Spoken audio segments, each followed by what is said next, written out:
Mga kapuso, liwatan naman tutukan ng mga istorya sang inspirasyon kag kadalagan. Mga istorya nga pwede mangin ehemplo sa iban. Ina nga mga istorya ang hatagan naton sang tion nga mapasalida para magserbe nga giya sa aton kauturan. Ako gali si Phil Jason Gambol, 17, estudyante kagapanahi sang Bayo sa mga Santos. Since 3 years old ako, nagsugod gid ko sang drawing. Ang akong giduna gid drawing si Mary. So dira gid ko nagsugod.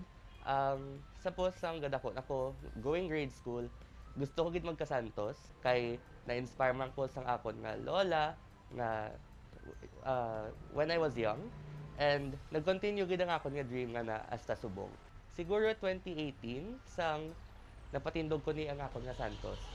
Damo-damo ko inspirations nga nagsulod. Isa na da ang akon mga friends, naging push kid ko nga magka-Santos.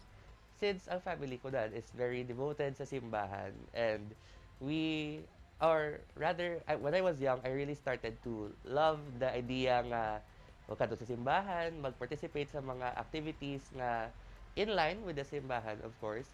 I love doing my job nga amo ni magpabayo sang Santos. Gasugod ako na panahi after my classes, usually around 4 to 6 ang gabi. Panahi lang ko na kay I utilize my time. Then in 3 hours, makaobra na ka muni nga bayo. But we should reflect every time. We should choose the right thing. Bisad ado pa nakabudlay ka katabo, bisad do kasakit na sa imo na pabatsyag, bisad do you think everyone is going away from you.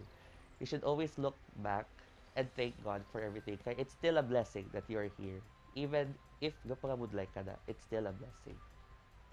Padayon na nga magtutok mga kapuso tungod base ang isa sa mga istorya nga amo ni pasalida, amin sabat sa madugay mo na nga palamangkutanon.